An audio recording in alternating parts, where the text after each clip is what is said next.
Bismillahirrahmanirrahim. Assalamualaikum warahmatullahi wabarakatuh dan salam sejahtera.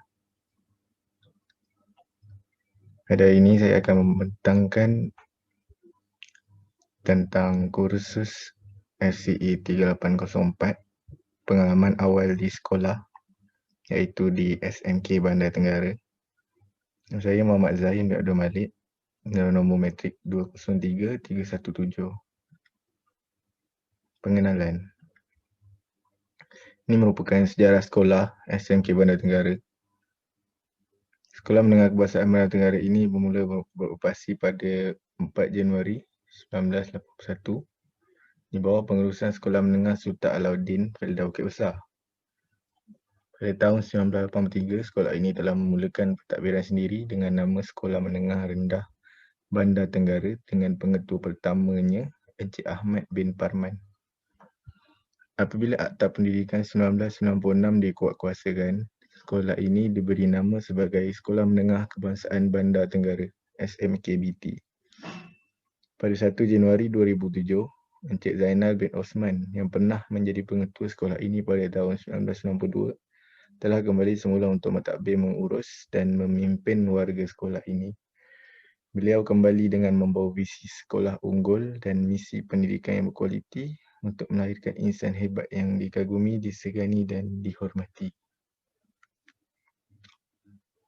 Ini merupakan visi, misi dan matlamat sekolah. Visi pendidikan berkualiti, insan terdidik, negara sejahtera. Maksudnya ialah mewujudkan kerjasama dalam kalangan warga sekolah untuk melahirkan insan yang cemerlang, akademik, mapan sasiah, hebat kurikulum, mahir ICT dan berdaya saing. Misi melestarikan sistem pendidikan yang berkualiti untuk membangunkan potensi individu bagi memenuhi aspirasi negara.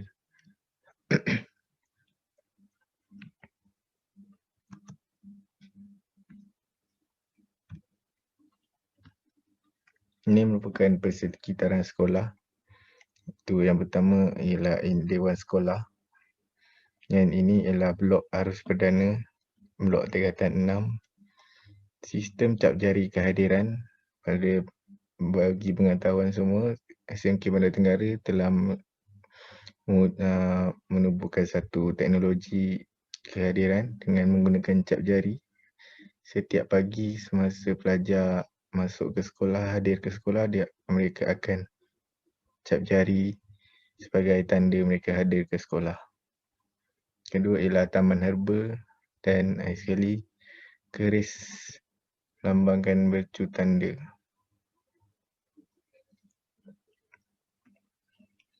Ini merupakan persekitaran kelas semasa PDPR.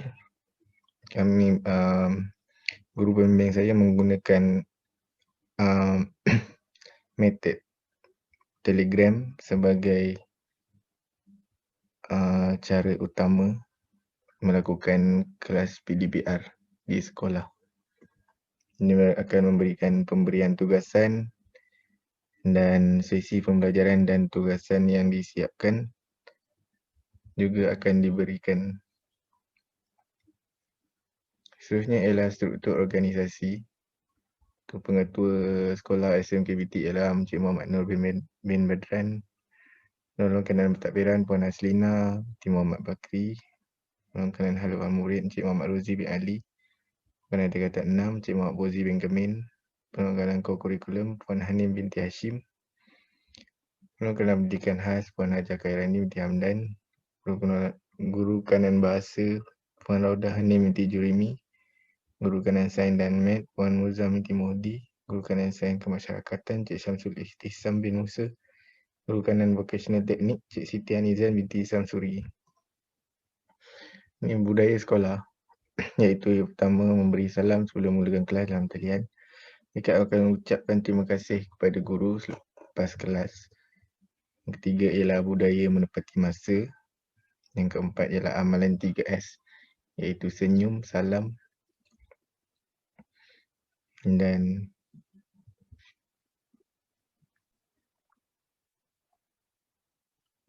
amalan 3S iaitu senyum, sapa dan salam. Yang kelima ialah amalan toleransi di mana guru dan murid saling toleransi antara satu sama lain. Dan ini akan mengeratkan lagi hubungan antara guru dan murid. Yang terakhir sekali ialah aktiviti kebajikan di mana sekolah akan memberikan bantuan kepada pelajar yang tidak berkemampuan. Seterusnya, budaya kerja. Dalam kalangan guru dan staf SK Malaysia Tenggara ialah kerja sepasukan. Sebagai contoh, menguruskan program dan menyelesaikan masalah bersama. Yang kedua, budaya kerja selalu dikaitkan dengan kualiti kerja. Oleh itu, apa yang dapat dilihat adalah guru di sekolah ini melakukan kerja mereka dengan penuh fokus dan baik bagi memastikan hasil kerja mereka berkualiti. Dan itu, guru dan juga staf di sekolah ini kelihatan bersemangat dan sentiasa membawa aura yang positif apabila mereka melakukan satu kerja. Yang keempat ialah pemikiran terbuka. Sebagai contoh, guru yang tidak tahu sesuatu perkara akan bertanya kepada guru yang lebih berpengalaman. Seterusnya, ini merupakan catat organisasi Persatuan Ibu Bapa dan Guru. Nasihatnya ialah Pengetua Encik Muhammad Nur bin Maidran, Yang di-Pertua PIBG Encik Ahmad bin Saian, Naib Yang di-Pertua PIBG YDP Encik Kahar bin Muhagiman, Setiausaha Kehormat Encik Abdul Rahman bin Saleh, Puan Nur Salwa binti Wahab, Mendahari Kehormat Puan Nur Ziana binti Kasron, Penanggalan Takbiran, Penanggalan HEM, Penanggalan Kurikulum dan Penanggalan Pendidikan Khas. Juru audit ialah Puan Nur Riha binti Zainal dan Encik Zulkifli bin Madah. Peran PIBG ialah merapatkan hubungan sesama ibu bapa demi kebaikan anak-anak mereka. Contohnya, setiap ibu bapa menyumbang wang untuk digunakan bagi menjalankan aktiviti persatuan sama ada untuk kegunaan kurikulum maupun co-kurikulum. Yang kedua ialah menjalinkan hubungan yang baik antara ibu bapa dan guru agar hubungan yang baik dapat membantu ke arah kecemerlangan pelajar. Yang ketiga ialah membantu menambah sumber keuangan sekolah bagi menambah baik dan meningkatkan kemudahan di sekolah, iaitu dengan menubuhkan tabung PIBG di mana setiap tahun akan dikutip daripada pelajar dan ibu bapa. Terusnya ialah membantu dan menambah usaha sekolah untuk memenuhi kehendak dan keperluan para pelajar dalam kegiatan mereka seperti kelas tambahan. Seterusnya ialah mengajukan aktiviti yang dapat menambahkan minat para pelajar untuk belajar dan mendapat keputusan yang cemerlang. Seterusnya ialah membantu pihak sekolah menangani pelajar bermasalah dengan bekerjasama mengadakan program pemulihan akhlak, kem bina semangat dan sesi kaunseling. Titik utama yang membolehkan kelompok ibu bapa dan guru berkongsi dan bertukar pendapat serta maklumat mengenai pendidikan semasa dan kaedah untuk meningkatkan lagi prestasi kurikulum dan co-kurikulum pelajar.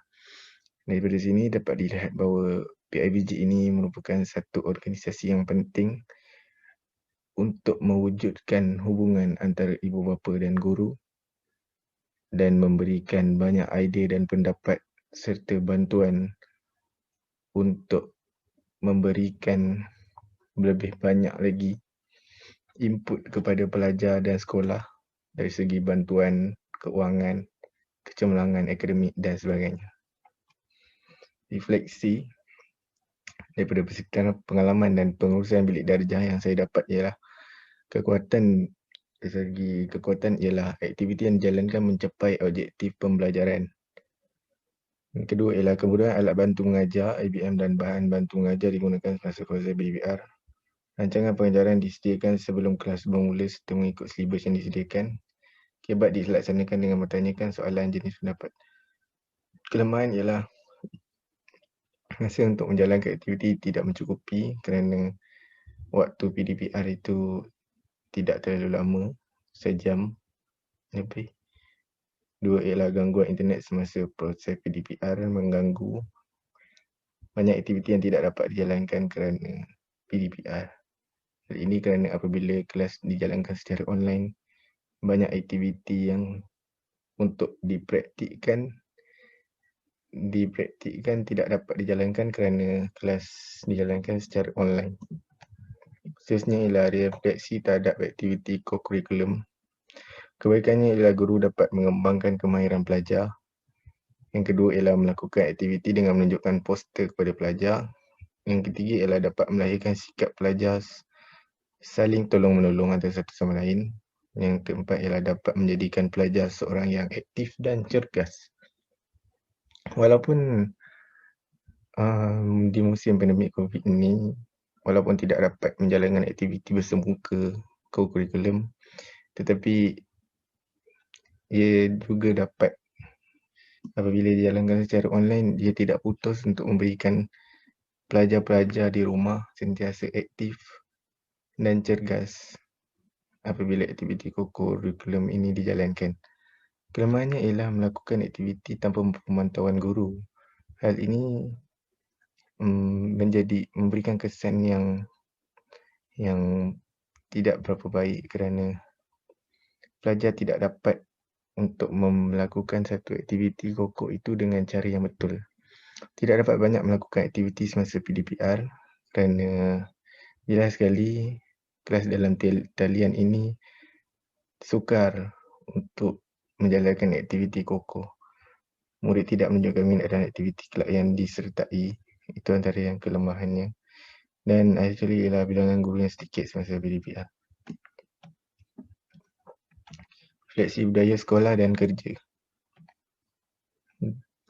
Ini adalah merupakan budaya sekolah daripada segi kebaikan, kelemahan dan penambahbaikan. Yang pertama ialah memberi salam sebelum dan selepas kelas dalam talian. Kebaikannya ialah mendidik pelajar menghormati guru. Kelemahannya ialah ada juga yang tidak memberi salam. Penambahbaiknya ialah guru perlulah menasihati murid. Kedua ialah mengucapkan terima kasih kepada guru selepas kelas dalam talian. Hal ini dapat mendidik pelajar supaya menghargai guru yang memberikan ilmu. Dan kelemahannya ialah ada juga pelajar yang terus keluar tanpa mengucapkan terima kasih. Nama baiknya ialah guru perlulah menasihati murid. Daya menetapi masa. Kebaikannya ialah supaya pelajar tidak ketinggalan input-input yang diberikan oleh guru semasa mata pelajaran tersebut. Kelemahannya ialah ada juga pelajar masuk lewat dan tidak masuk langsung atas sebab-sebab masalah kemudahan internet dan sebagainya. Penambah baik ialah guru perlulah mengambil tindakan kepada pelajar dan mengenal pasti masalah-masalah yang didapati oleh pelajar tersebut. Amalan 3S, senyum, sapa dan salam mengeratkan hubungan antara satu sama lain. Ada juga pelajar yang tidak mengamalkan dan guru perlu, yang penambahbaikan ialah guru perlu menerapkan lagi amalan ini supaya mereka menjadi kebiasaan dan amalan setiap masa. Amalan toleransi dari segi kebaikan ialah dapat menjalinkan hubungan yang baik dan saling memahami antara satu sama lain.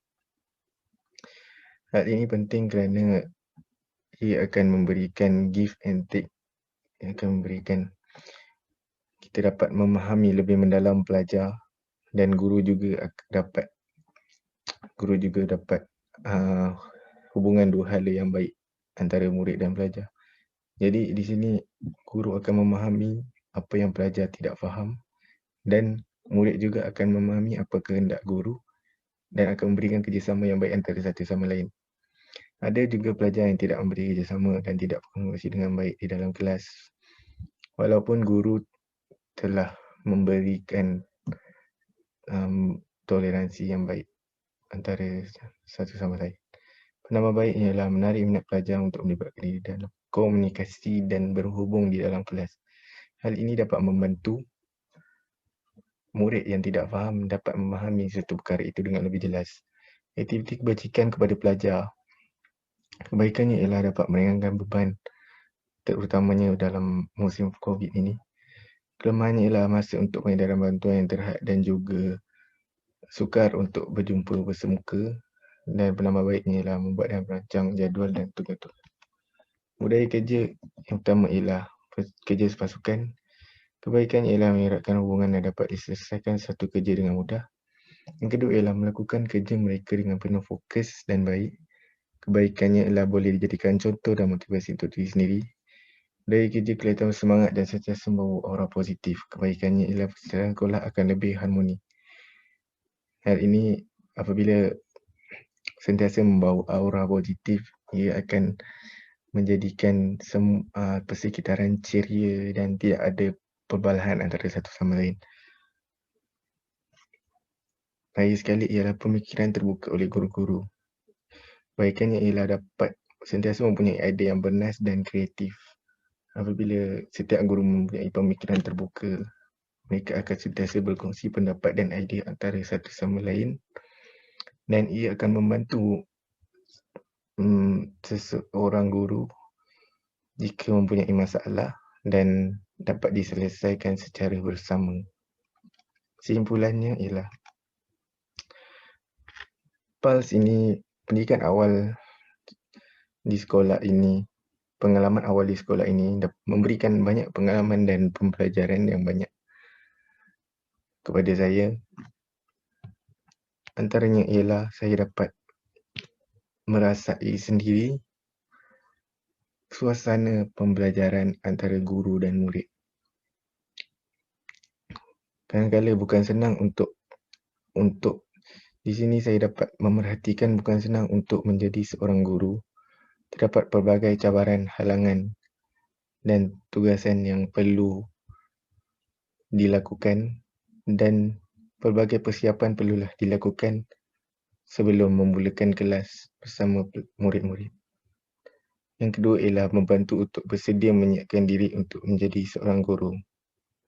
Melalui PALS ini yang memberikan saya semangat lagi untuk bersiapkan diri saya sebelum menjadi seorang guru satu hari nanti, insya-Allah. Yang ketiga ialah memberikan impak positif dalam diri. Daripada sini dapat melatih diri untuk lebih bertanggungjawab dalam menjalankan tugas, dan ia dapat memberikan aura yang positif dalam diri untuk bekerjasama dengan guru pembimbing saya dan kita saling toleransi antara satu sama lain. Dan akhir sekali, PALS ini melatih diri saya untuk mempelajari cara untuk menguruskan sesebuah organisasi. Hal ini dapat dilihat apabila carta-carta organisasi, buku pengurusan sekolah, bahagian pentadbir sekolah dapat memberikan saya pengalaman yang sangat menarik dan pengalaman yang memberi manfaat kepada saya satu hari nanti. Sekian, terima kasih.